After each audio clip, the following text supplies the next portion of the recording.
Hey, welcome to episode 1 of the Pokemon Go Fuck Yourself cast. My name is Ronzo, and this is my co-host Zaka. Say hi, everybody, Zaka. Hello there. She's gonna be my waifu one day. No, I'm not. Yes, you are. No, I'm not. Yes, you are. So last week we touched a lot on like things we don't like. Roleplay etiquette was the theme. This is actually episode 12 of the Ronzo and Pugcast. Pug's not here anymore, by the way. But we touched on a lot of like do's and don'ts. The theme was RP etiquette. And one of the things we talked about, Zaka kind of just blew them out of the water, is people who, running taverns, something like that, people say they own parts of stuff. They got me thinking maybe we should do a episode completely on role-playing owning a business or owning some kind of trading company. So that's where we are. That is this week's theme. This week's topic is role-playing the owner of a business or running a business. So we have Augury of Ruin with us this week. Say hi, Augury, in your wonderful, wonderful voice. Hello, everyone. Tell us about yourself. Well, I'm Augury, as he introduced me. I'm a longtime role player, a big fan. Been role playing. I actually started somewhere around Habbo's glory days. Yeah, Oh God! Shut up, Zach. I was fucking awesome. I can't say anything. I started on Guy Online. RuneScaper, get the fuck out. Am I right? Am I right? I started role playing in Guild Wars 2 around launch. I used to help a friend of mine run the Busted Flagon in DR when I was on Pike and Square still. Then my computer died for like 10 months, and Pike and Square died, and well, here I am today in the Tarnished Coast. All right. We also have, actually, before I even go there, so do you have any, actually, you know what? We'll get to that. The other guest we have this week is Omega. Omega's coming back because he missed me. Say hi, Omega, and tell us about yourself. Hello. I was in one of the earlier episodes, actually. I don't remember which one, what number. Probably but I play Caitlin. Yeah, probably did. Yeah. I play Caitlin Wildheart. Let's see. Operated the Wildheart Casino for a while. I'm here. I remember gambling there. My character lost money. I made a lot of money from it. Give me some of that money. Give me handouts. You got to We got to redistribute it. Zaki, do you have any experience running a roleplay, like any kind of company or anything before we start? Because I always like to get to know you, waifu. I used to be a part of a shipping company. Well, no, not a shipping company. Ooh, an accusation. People. Acquisitions company, and they didn't ever own any land ICly, but apparently after I left, they did burn down the Zephyr Sanctum. Oh, that fucking had it coming, clearly. That's what they get. That is what they get. Cucks is what they are. You know what I'm saying, guys? Cucks. All right, I don't have any actual experience in any of that. I still don't think I do. When I first started in the Vale, they kind of were a group that helped run the, the Golden Sun, but not really. And also, I didn't give a fuck, so I had nothing to do with that. So I guess I have no experience in this, which means I'll be making the most frequent and loud opinions, so everyone can hear them. Zaka, ask the first question. Why don't you? All right. Just pick one at random. That first one's a doozy. Yeah, I was going to go for the first one. Then go for it. Is it ever not frowned upon to play an ownership partnership of an already well established within the game world? Augury, why don't you jump on this one? So what was the question? Creating ownership thing? Yeah, the question is more or less: is it ever does it ever not make people get mad? Does it ever not rustle jimmies? It's a very touchy topic. Some people are very iffy about it. Some are okay with it. Usually, the general consensus is that don't claim ownership, or at least, usually the consensus is don't claim ownership. That's what we rolled with on the Pike and Square back in the days. We were like, no, we're not like owners, but we're like contracted with the owner to basically run the place. That's what we ran with. Like, we're not the owners, but we're like the guys who run the business for the owner. And like, do you think that's like appropriate? Do you think that's a decent middle ground? I feel that's a pretty good middle ground there. It's pretty much as close to as owning a place as I'd go. I'm still it's always been a bit iffy for me to own I think a place. that's it's really touchy. Like, because if you do that, then it's like, oh well, then they directly deal with this character, and then that's no good. You can't deal with that. I mean, that's some people's reaction. I honestly don't care either way. Me on my end for the Wild Heart Casino.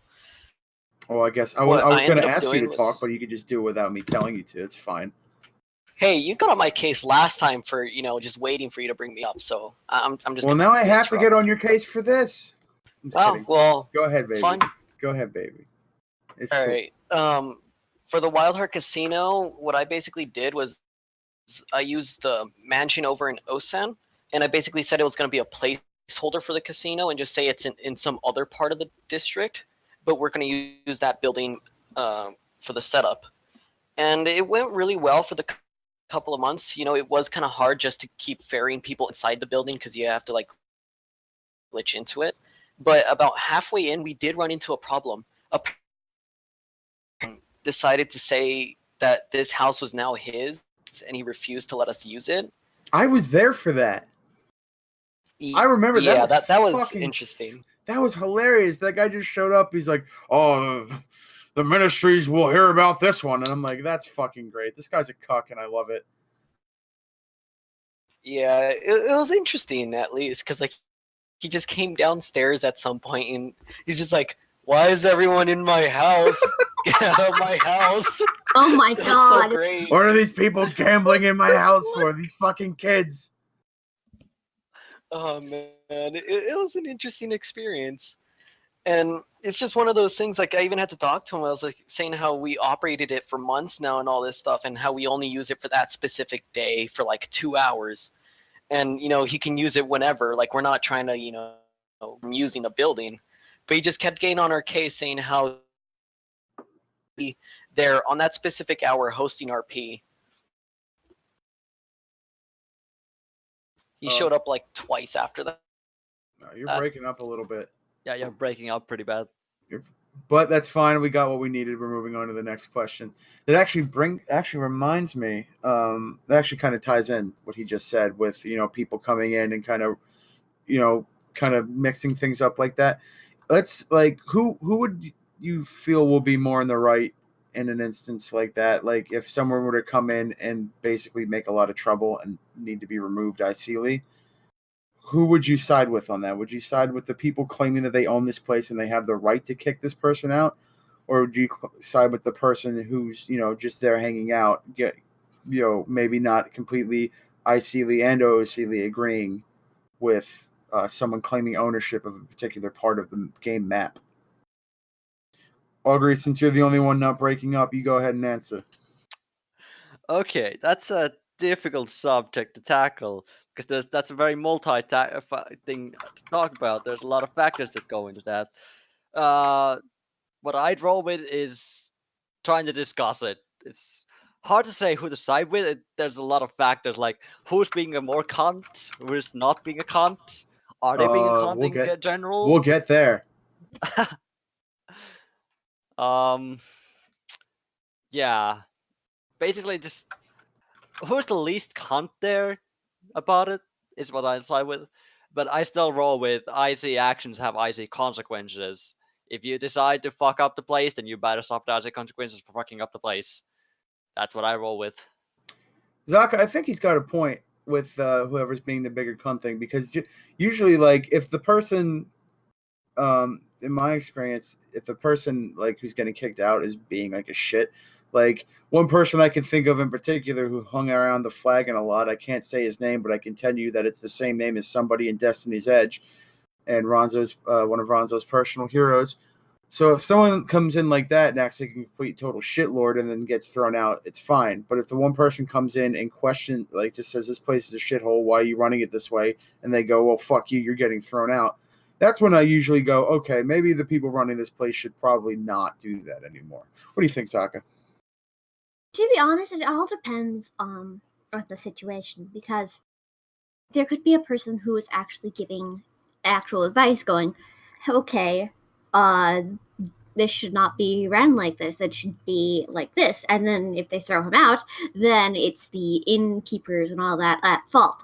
But if it's just, you suck, everything sucks, go kill yourself and all that fun stuff, then it's the guy who's being the guy who's being a cunt. That actually brings so hold on, are we talking about the cunt or the cunty? Or the cunter? Who's who here? What's the guy happening? who's saying the cunty stuff. So this actually brings up a good story. We actually had a troublesome customer very often in the Pike Square. He became a very hilarious customer, but we didn't want to bar him entry because that would be rude. But he had a habit of come for a drink. He'd order 2 whiskeys. He'd drink 1 whiskey, then he'd jump on the goddamn bar table and start doing a fucking dance on it. Yes, he would ideally dance on that goddamn bar table. Have you never been drunk before? That's how it works. And yeah, then he always started flirting with the first person he could see. And it was great times. Everyone fucking loved this guy because he was such a nice dude over Sealy.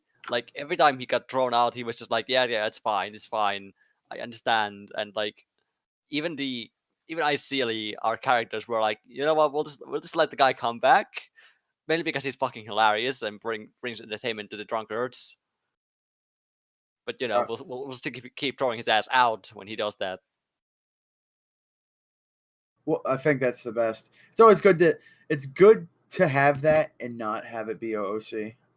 Because when it gets OOC is like, I've seen that happen a million times. Because I was gonna, like, in a similar story, I'm not gonna tell any stories just yet. We usually try to save that for the end of the podcast. But turn your fucking phone off, dude.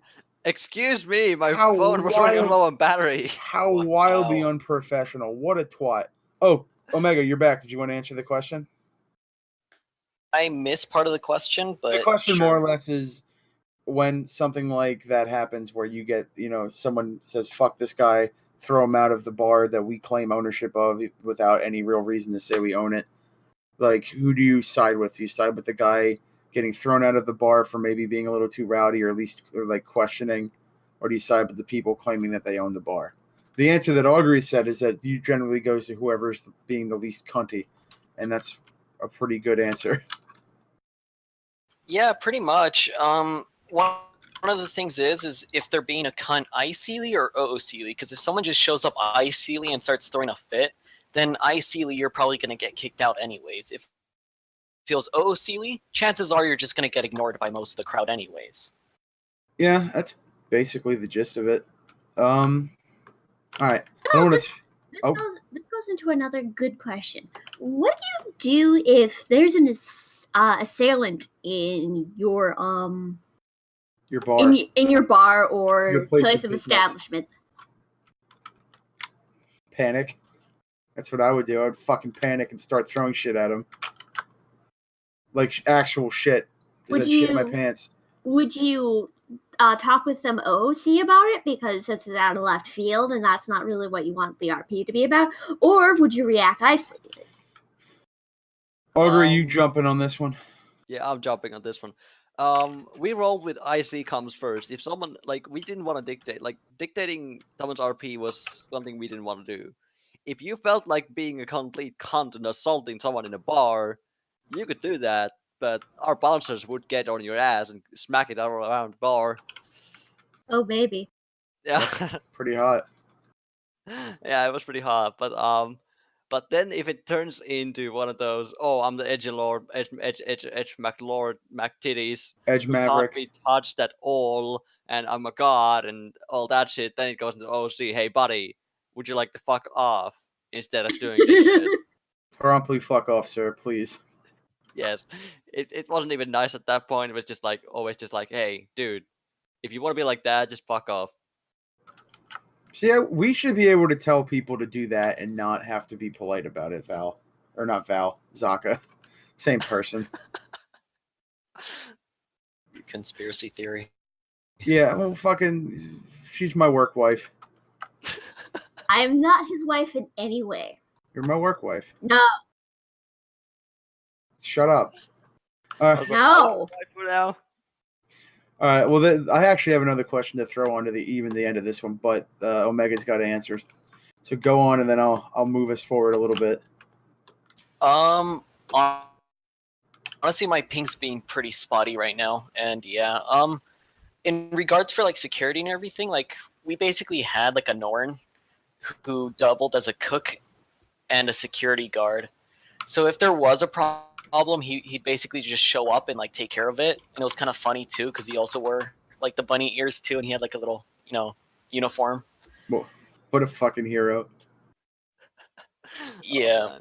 But one of the benefits of the setup I had was because it was designed for more of like the upper class character, IC wise, we didn't really have to deal with a lot of the typical bar peers. It was more people we already knew and trusted in terms of like friends and all that. Yeah, because it was like, how you had to pull a little bit Fine. of shenanigans to get into that bar, and that kind of scared away all the most of the riffraff. Or not the bar, but the casino, if that's what we're talking about. I'm assuming that's what we're talking about. I'm gonna go with a yes on that one. Your latency's probably fucking crazy. So I'm gonna move on, staying on the same topic because this is good. This is getting us to a lot of places. Is it okay, or is it not okay to role play that your bar or your not? Because we keep saying bar, but this podcast is more about just bar. It's about just running a business in general. Is it okay? Let's say if you have like a merchant like company and they have like supply shipments or like a tavern or like a bookstore, is it okay to role play having your own security goons, just like NPC goons that you can control if people come in like an assailant or a thief or someone starts a fight? Is that okay? I certainly think so. Yeah, suppose- generally I would agree on this one. I suppose would as say- long as it doesn't come out of left field. Really? So Yeah. you all think it's fine?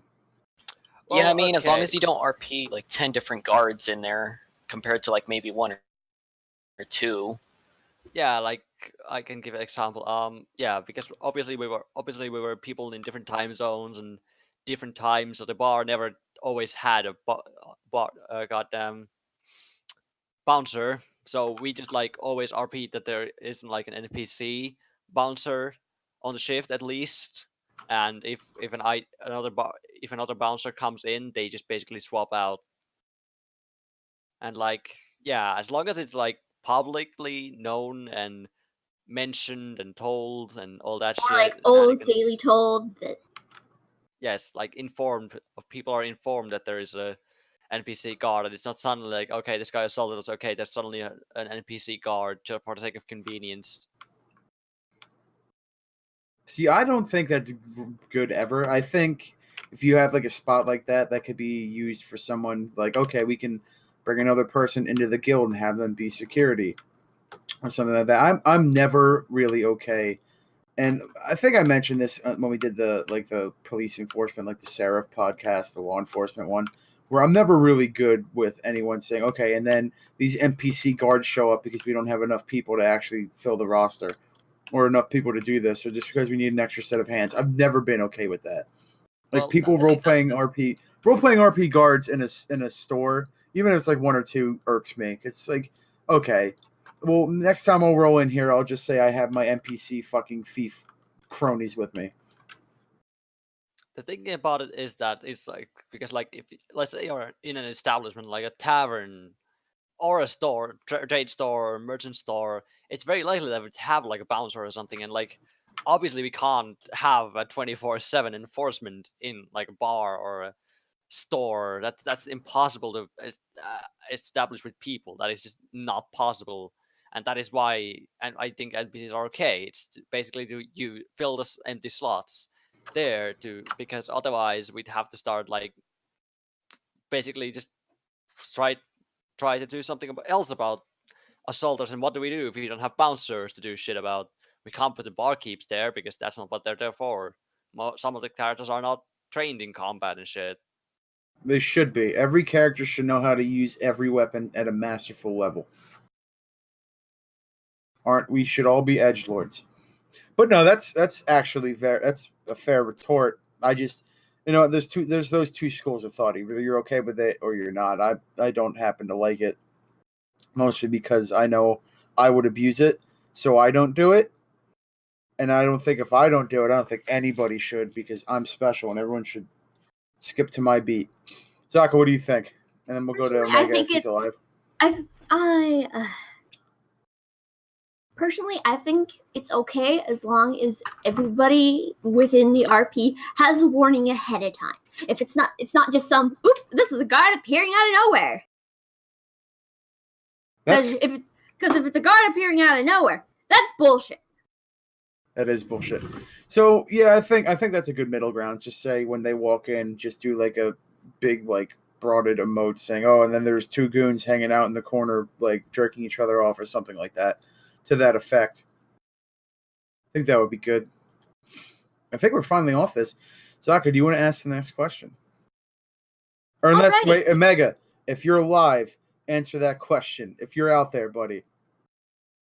I thought I already did. Oh, never mind. Then Zaka, ask the next question. Zaka? I'm gonna skip the second question. Yeah, fuck that one. If you ever open anything ICly, what theme do you choose? How do you choose a theme, etc., etc.? Oh. Okay, I guess I can get started with this one. I'm always been the kind of guy who likes to build on a framework. I'm terrible at coming up with my own original shit. Okay, that's just not my deal. My deal is improving on what others have built. So having a solid framework is really, really helpful to me. That's why I like jumped on it immediately when my friend was like, "Hey, buddy, I'd like to start running the Busted Flagon on Pike and Square," and I was like, "Yeah, dude, let's run it." And having something like a solid theme, like a bar of, for example, the Pike and Square, the fucking Busted Flagon, something like that. That's usually how I choose my teams. I just roll with what's built already there. That's pretty good. What about you, Omega? For me, when I originally created the casino, I basically looked at what we had in the community, or at least had in the past, and it's pretty much been bars, tea shops, and brothels. And during that time when I first I like that during last that one. time, I got a whole lot. I can imagine, yeah. During that time, we had, I think, one bar and a brothel open, and a lot of the different guilds I would talk to had a lot of negative comments regarding it all, just because of oh, we wanted something else to do instead of just hanging out in a brothel or in a bar because my character wouldn't be in there, all that stuff.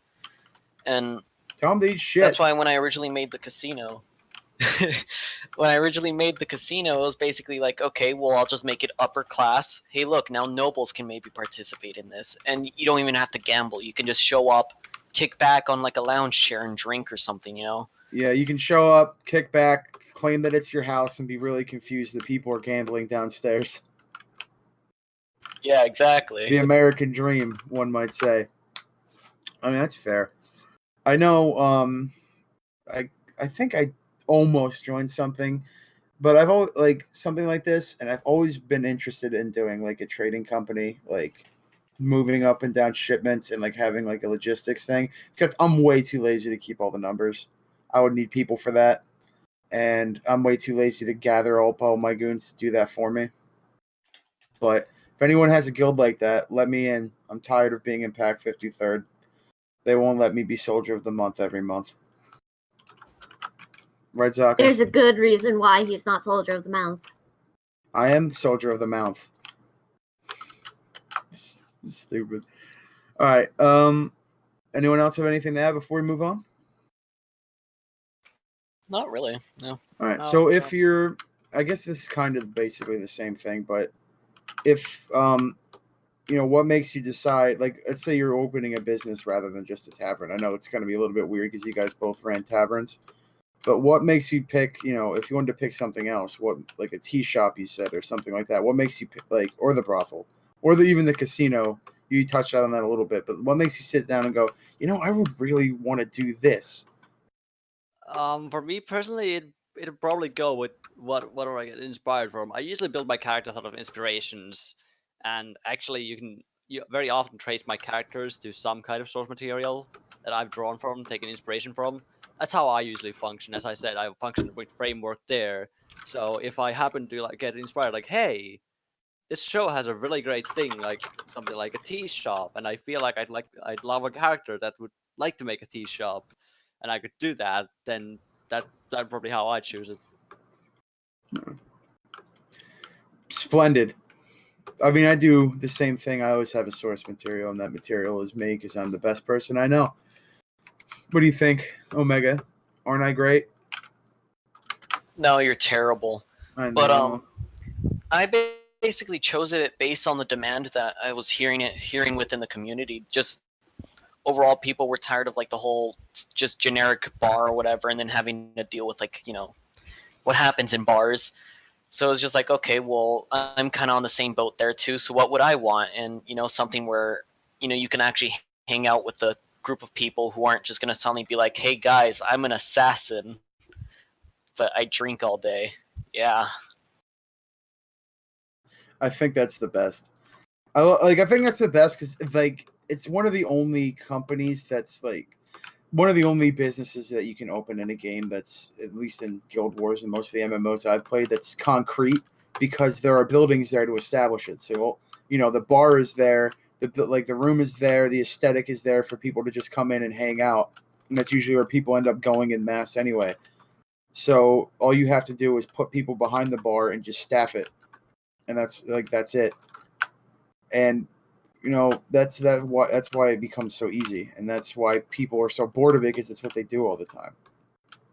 So it's like when I say I want to go do this, I want to do, when I want to do set up trading routes, it's because I want to role play more out in the actual world. Because fuck, am I bored of this guy like role playing in this fucking city all the time?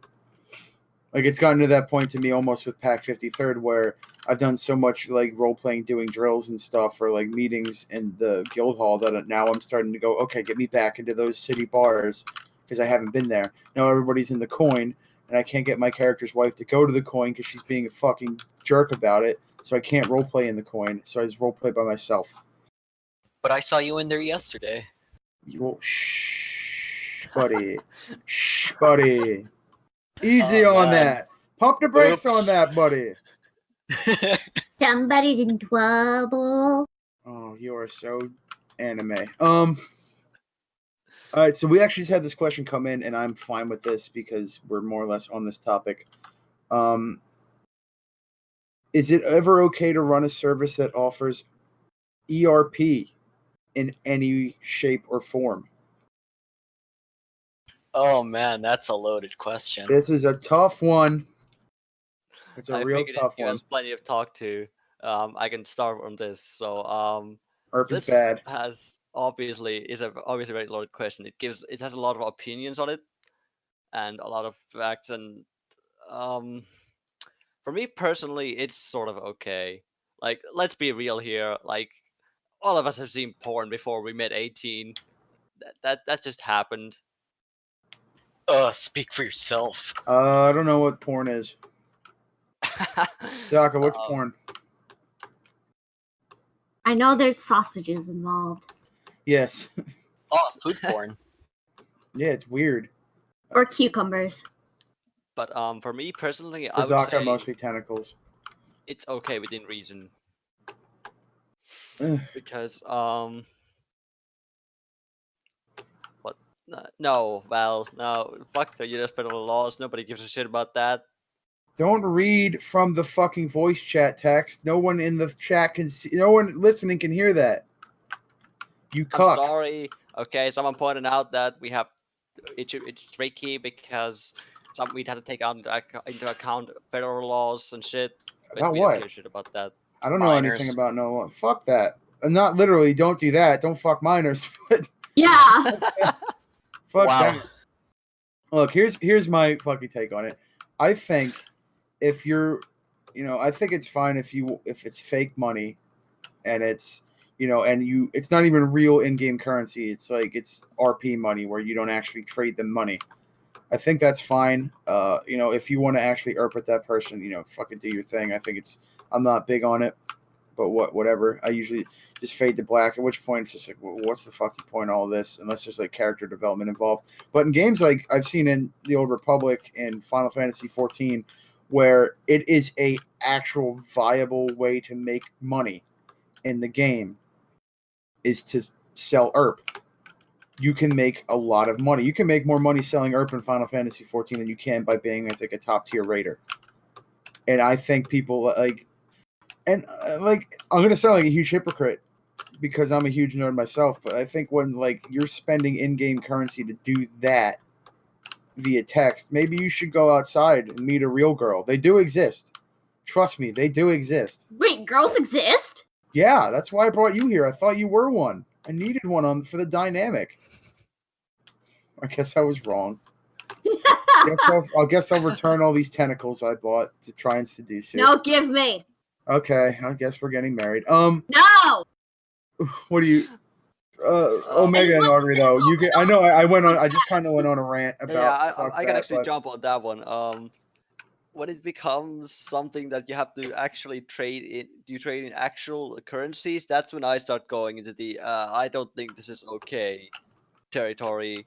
I've always found that money changing hands in RP is very iffy topic. I'm always been kind of like, it's a bit of a shady deal. I don't like it at all, and if it applies especially when it comes to something like ERP.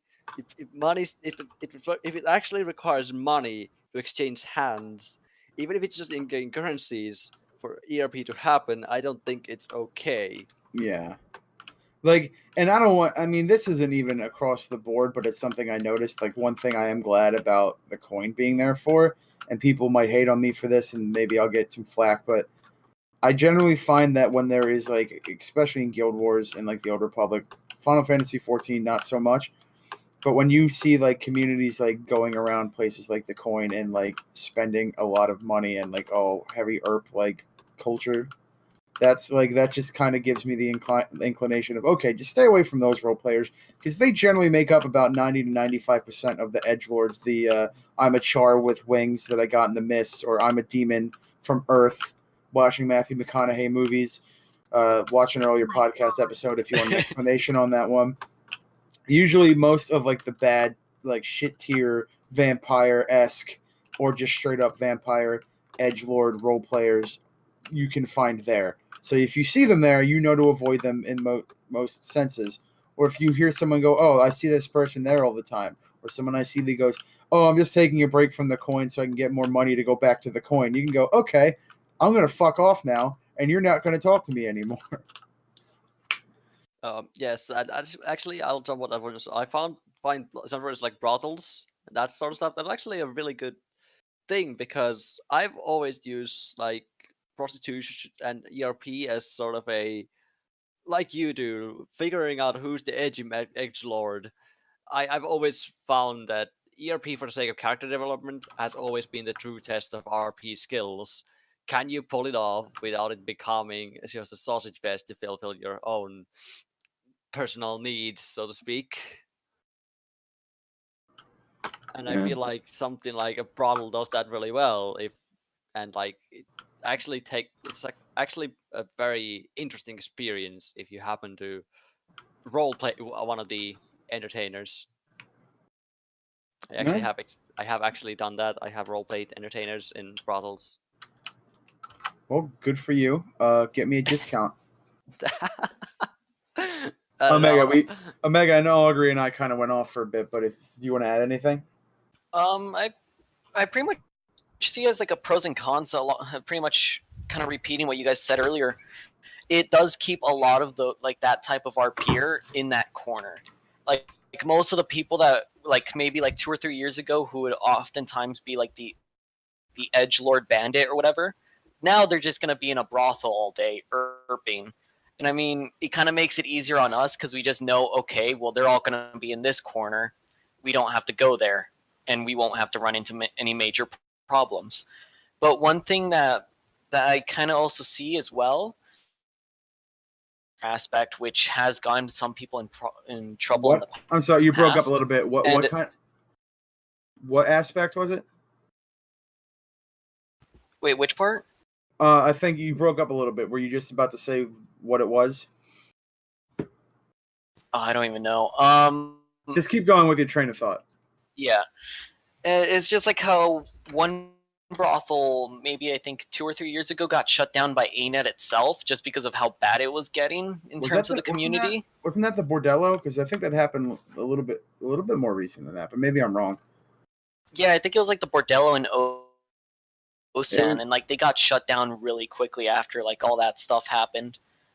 And I don't know, I feel that it's just one of those things where you have to be really careful about it. I remember when the coin initially started saying how it's not going to be just like any other brothel. They're going to be, you know, classy and, you know, very story developed into it. And I was like, okay, cool. I went there for the first time. I was like, okay, I'll give it a shot. Some guy was getting a handy like right in the corner of the bar, and I'm like, okay, that's enough for me. I'm leaving. That's enough internet for the day. I don't know. It's just one of those things. Well, tell me who I need to talk to get that corner handy, because I like to perform in front of an audience. I'll give you a corner handy if you allow me to cut your dick off after. Yeah, fucking sure. Seems like a fair trade. Well, I don't know how you're gonna cut off his micro penis. It's very tiny. Sokka, did you want to add anything before we swerve back onto the Google Doc questions? I don't have anything to add because I have deliberately avoided the coin. You won't go there with me? I will not go anywhere near that. But what if Sokka, you missed out, man. I have pretty not good. missed out. The last and only time I ever really roleplayed there, my character tried to convince someone that he was from the future, and then tried to pay her for sex with pocket lint and said it was how they paid for stuff in the future. It didn't work, but I tried. You tried. Anyway, so we're gonna move on. But I guess we're going back to like taverns and stuff. How do you guys choose what items and like stuff you put on the menu? Whether it's like, you know, food, or like if you're running like a bookstore, if it's like what kind of books. You guys answer this question now. Okay. Far as drinks went with our tavern when we were running the Busted Flagon, we just tried to find as many in-game references and came up with a couple mixtures ourselves, and just threw them on the menu, and we're like, fuck it, this is what we have. And yeah, it was basically just like try and find in-game references to drinks and shit, and then just throw in the general alcohols that you yourself know. And like, let's say like something like a mixture of Red Bull and vodka, just replace Red Bull with some fucking alchemical mixture. Well, I think my favorite drink on any menu is there was like one of the best things to do is just look up drink names and then put it in your IC menu, and then just kind of fuck around with the names to make them fit. There's one called the Commander's Cunt, CUNT. What? That we did that for our on base tavern for the Pack 53rd, and Ronzo would always go and order it because he'll always just show up and go, I want the Commander's Cunt, and then everyone who didn't know, like anyone who didn't take time to look at the on-site menu, and it was completely my idea, by the way. Anyone who didn't take time to look on the on-site menu wouldn't know what I was talking about, and it would just screech RP to a halt because nobody knew what I was talking about. It was fucking beautiful. Always hilarious. Anyway, what do you think, Omega? I usually do it based on the theme. Like for the casinos, basically like the upper class, and then mixed with like the whole like bunny aspect thing that we tried selling, and it was pretty much like based on that. And then we had Val actually help us too, so we got some inspiration based on the packed menu, and then we just kind of twisted it around to fit it better and all that. Yeah. We even got like some graphics for it and everything just to make it a little fancier. But yeah, it's pretty much just get real world items and then just kind of give it a Guild Wars 2 theme. It's always the best. Zach, you want to ask the next one? Are you here? Hi, I'm here. Okay, why don't you ask the next question now that you're done taking a shit? God damn it! Yeah, Gross. I think it's hot. I'm leaving. What? Oh, I guess I'll ask the next question. Okay, so let me see. Where are we at? What do you do when you're coming up with names, like for your for like the location? Like Build a wall. build a wall is a good answer, but like if I know a lot of the time, like with the coin, it's generally pretty like easy because it's already the name of the place. But I don't think the Golden Sun is actually named the Golden Sun, or is it? It's called the Terai. Yeah, so that was a player given name, wasn't it? Yeah, and oftentimes it was used more of a nickname. It was like, oh, let's just go to the sun, just because it had like the little sun image at the top of it. So it was, yeah. In terms of naming things, I would probably try and avoid the actual location's name. So like in my case, I wouldn't have called it the mansion, whatever, because that just wouldn't make sense. And I'm just terrible at naming things in general. So I'm like, you know what? I'm just gonna be conceited and I'm just gonna slap my last name on there. And I mean, it worked. Wild Heart Casino is a cool name. Like, no joke. That's a good name for a place. I would go and throw my money there. I would pay my idiot tax. And as I said, I used to run the Busted Flagon, so obviously we named it after the place. It wasn't that hard. Yeah. Just call it the Busted Flagon because we're running it for the owner. I mean, it's on the sign. It's said by like the NPC. Like, it's there. You can't avoid that. Yeah. But far as like coming up with a name for like a completely fresh location, I just like try and imagine what nickname my characters would give it. Or my characters want to start calling it, or would they get in touch with? Like a lot of times, even like the Busted Flagon, for example, my characters would sometimes call it the Rusted Flagon because it was supposed to be reference to that is the poor man's tavern in DR. That's where you go if you have like no money to spend on drinks. That explains how shitty that bar can be. Yes, that is also true. Yeah. I have horror stories about. One time I went there. I mean, I've got a million horror stories about that place. But the current owners, and I don't know if they're the current owners now, but the people who were owners at the time I went there had installed net guns into the bar. So if somebody acted up, they would shoot a giant net out of the bar, and it would tangle them up, and they would just drag them outside. And I saw that, and I was like, that sounds horribly expensive to put in this shit tier bar. They can't even. They can't even afford to like move their bar out of the fucking slums. How do you have a net gun in like every 5 feet of bar?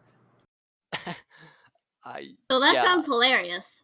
That sounds hilarious. It is until you realize, oh, the people doing this are the same people that are probably at the coin now. Yeah, and then I think one of the other issues with naming and location, especially for bars, is the whole lore aspect of it too, because I think it's just like how the Whispers, I believe, is literally like an Order of Whispers bar, isn't it? Or I think it was the Whispers. Yeah. And then the coin is a father-daughter owned bar. So it's now like a brothel, so that's just kind of, it's just like the whole lore significance of each location should also be tied in if you're going to use that actual location ideally. Yeah, I think that's weird because I feel like if you knew that like the place, like the coin, was run by mom and pop, or like a guy and his daughter, or like the Whisper was run by the Order of Whispers, which I didn't know until like 6 months ago. Val showed me. I feel like if you knew that, you wouldn't try to make the coin into a brothel or to run some organization out of the Whisper because like, oh wait, that wouldn't make sense. Like I want to give them the benefit of the doubt. Just think they wouldn't do something that like doesn't make sense that aggressively. But I mean, I've been hurt before, and I've been wrong before, even though you can't prove that. Yeah, and I mean, chances are they're probably doing the same thing like I did for like the casino. It's like, oh, this is a different part of Salma. It's just we're using it as a placeholder, just like how in Rurikton they also used this bar in the past, but as like a bandit place. Mm-hmm. But I wasn't too sure if they were using the actual location or not, so it was just kind of really iffy. Well, Zaka, do you want to ask the next question?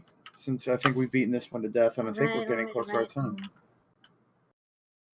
How do you choose what specialty features or service your tavern or business will have to draw people from the competition? An example: cigar bars, massage parlors, brothels, high quality, affordable, etc.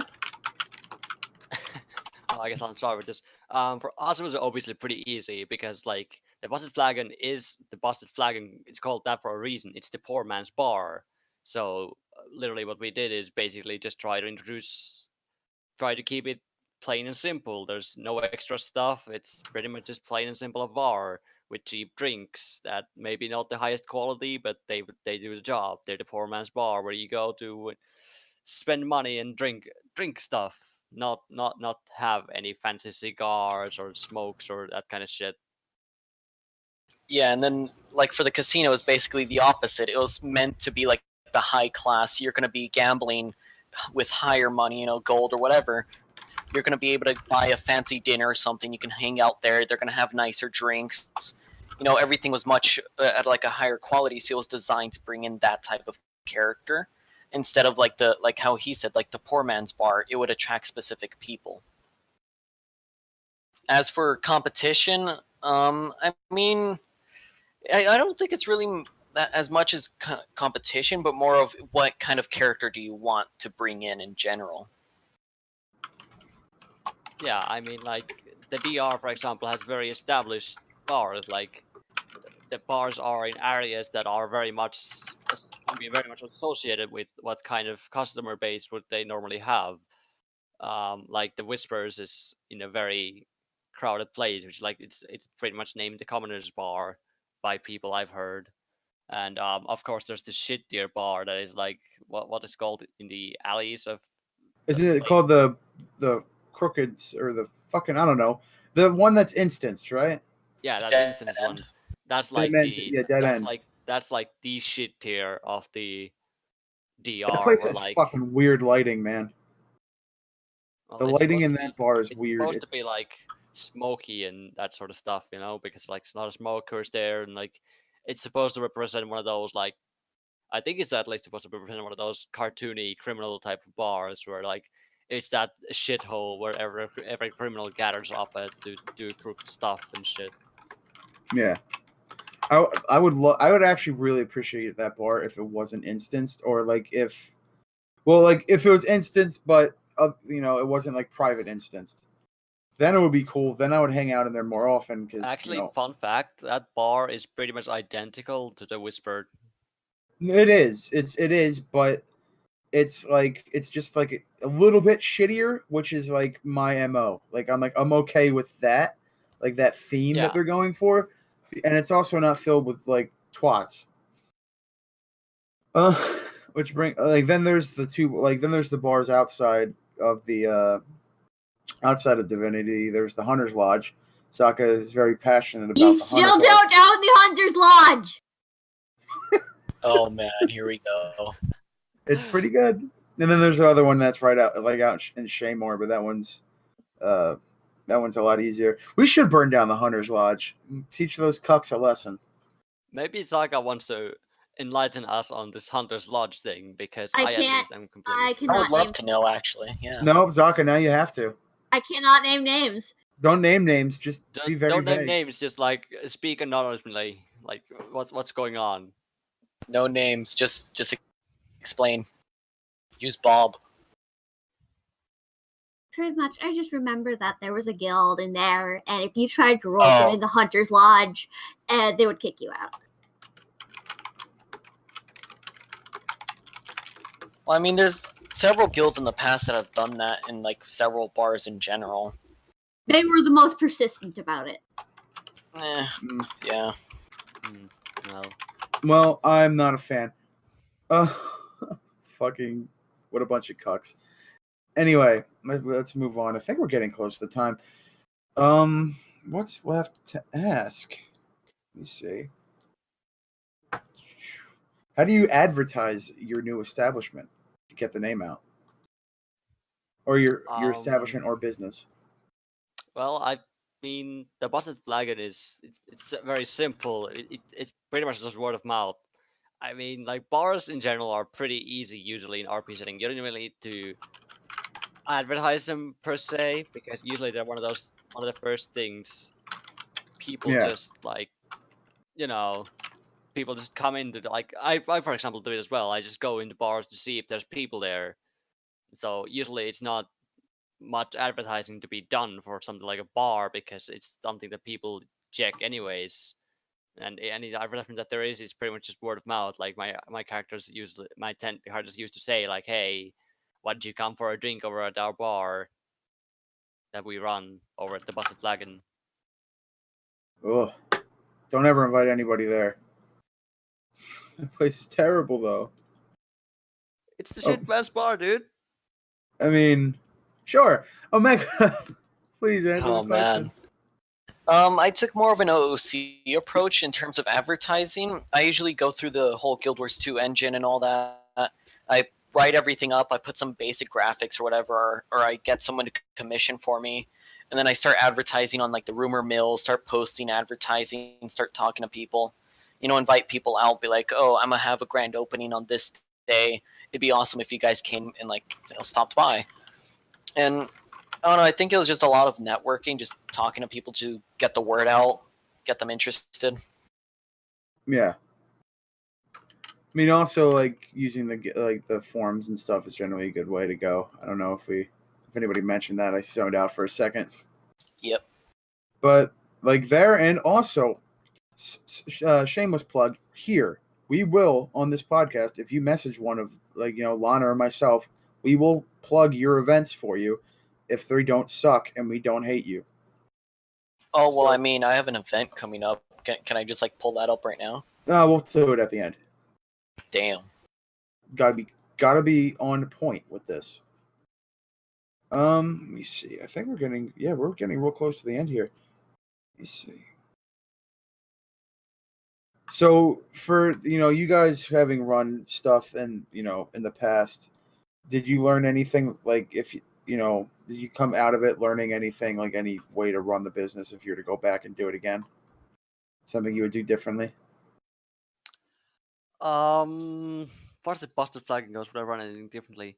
That's actually a very good question. I can't say that can point out anything I would really run differently.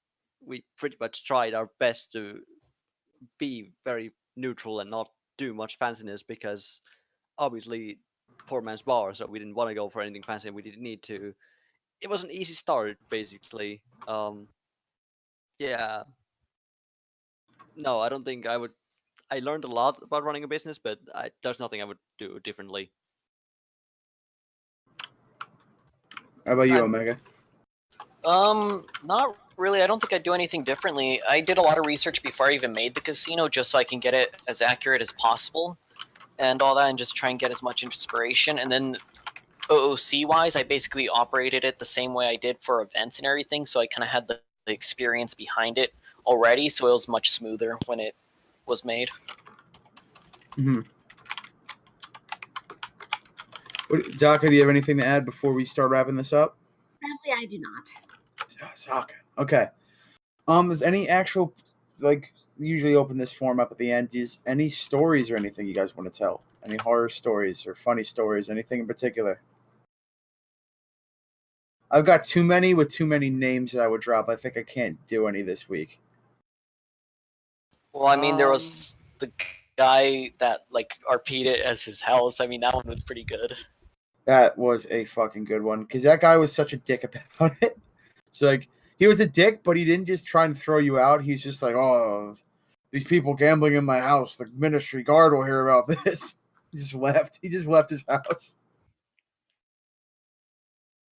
Or Yeah. that fucking same guy was just like all the gambling was doing downstairs, and he's just like, keep it down. And he went up into his room to do business with somebody else. Funnily enough, that's awesome. I don't know if he was doing business, honestly, because whenever like I did see him, he would be off into the corner where that that couch is with a Norn, and I'm like, oh, I don't think you do business like that. I mean, I actually do have a awesome story to tell. So obviously there's people who want to wreck bars. That's sometimes pretty fun. So there was this new kind of criminal guild that was starting up, and they basically got in contact with us, and they were like, "Hey, we'd like to do an event where we come and wreck your bar pretty much completely. Like we just come in and start wrecking the place up." And we were like, "Oh, I guess we can make that work. We'll just have, but we'd like to coordinate with the Seraph too. Is that okay?" And they were like, "Yeah, sure, that'd be awesome. We'd get some awesome stuff going there." And it was basically a big logistical mess to make it work because my friend left me as the guy, the middleman there. I was the guy talking to the Seraph and the criminal guilds, and they tried to organize with our guys. But in the end, it was a really awesome event that we managed to pull off, where their gang came into the bar. They appeared as normal customers before they just like decided that they would wreck the place. So they just like took everything, started taking everything apart, and like one of their guys was holding our bouncer to the wall, pretty much pinned, and preventing him from doing anything. But one of the customers managed to slip out and call the Seraph, and the Seraph came in. They rolled in and got the criminals after a little fight, and there was a few arrests, a few escapes. Overall, a great experience, and that is how you should do something like wrecking a bar. Not like certain others have done it on Tarnished Coast. Not naming any names here, cough cough, but yes. You don't own the hunting lodge. Is that what we're doing? oh my god. You don't come in and wreck a bar just No, like you don't. that. Yeah, you don't. Just goes back to that don't be a cunt rule. We finally got it. You don't go into it doesn't matter if you agree with the person, any particular group running an instance, or like saying they own any part of the map that you don't think they have stake on. You don't just go up and emote, oh, I blow it up or I burn it down because I don't think they should have it. Therefore, I'm going to make sure they don't have it. That's not cool. That's bad roleplay, and I won't stand for it. Yeah. Another really like silly and probably not very funny story that we had. It was one of the slower days for the casino, and someone ordered cheese squares, right, or little cubes, and the Norn decided to start cooking them or whatever, start preparing them. He ends up coming out with cheese pyramids, and like one of the waitresses basically is like, wait, these aren't squares, these are pyramids. And like the guy was having like like a crisis, just trying to comprehend. It's like, wait, no, these are squares. It was like, it went on for like a good hour or two of just them like just struggling with like the shapes and everything. It was really silly but funny. That's good. Saka, any stories? Again, Jackie? I used to be a part of an old guild that claims they burned down the Zephyr Sanctum. What a bunch of fucking heroes. I guess that's it. All right, we're gonna be wrapping up. Omega, did you want to plug your event? Oh, I want you to do it though. That's the whole point. Okay, I'll just tell me what to say. Oh, that just defeats the purpose. Okay. Well, I'm gonna be hosting a military training day, basically calling out all the military groups to just kind of show up. They can spar or just hang out, do whatever, at the Plaza of Cormier. There's no set date yet, but there is a link. I can probably post it somewhere else later, and people can just vote on which of the 2 days they'd like the event to be hosted. It's just gonna be something casual, just people hanging out, doing whatever. All right. Go to that. Go to that. See, I said it. Perfect. Did you link that to me? I put in the cast chat Well, thing. shit, I should have read that. That's my bad. I'll do it better next time. Another event we're actually starting literally right now in Lion's Arch. The Pact is doing a auction event at the Lion's Arch in the vaults. So go there, look for the big crowd of people, look for my handsome face. I'll be there. Anybody else want to plug anything before we wrap it up? Oh, and also, by the way, I did track down Tyrese Washington and asked him to be on the podcast. Right now, he fears for his safety as he is being targeted by people who are unjustly calling him all kinds of nasty things. He is a hero that we all deserve. And though there are whispers to prove it on the website. All right. So, anyone else want to plug anything before we call it? All right. I'm guessing that's a no. All right. Thanks. Oh, did you say something, Aubrey? No, there's not. I can't come up with anything at least. You just wanted to hear your voice again. That's okay. I understand. All right. So as per usual, if you want to be on the podcast, hit up Liana or myself. I'll probably end up just putting you through to Liana, but you can talk to me. I will sign autographs. I do know that I'm great. Do not. His autographs do not go for like 1 cent on eBay. Trust me, I tried. 2 cents. That's pure profit. That's a pure cent profit. He doesn't know how to write his name. I don't. I usually get other people to do it for me. So yeah, if you again, any events or anything you want us to plug, hit us up beforehand. I'll throw them up at the end of every podcast.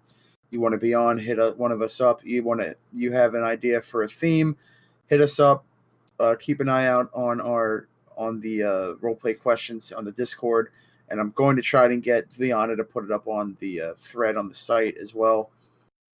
We want to get questions, like as many questions as possible, so we get the good ones as fast as possible, and we don't have to kind of wing it like we did today. Even though I feel like we did pretty good. So yeah, that's it. Thanks for watching episode 11 of the RPCast, the Ronzo and Podcast with Zaka instead of Pug. It's supposed to be the Pokemon Go Fuck Yourself cast. We didn't talk at all about Pokemon Go, but Team Instinct is the best team. No, Team Mystic. Fuck you. No, both of you suck. Valor. I know someone who's not being invited back. Anyway, join us next. Wow.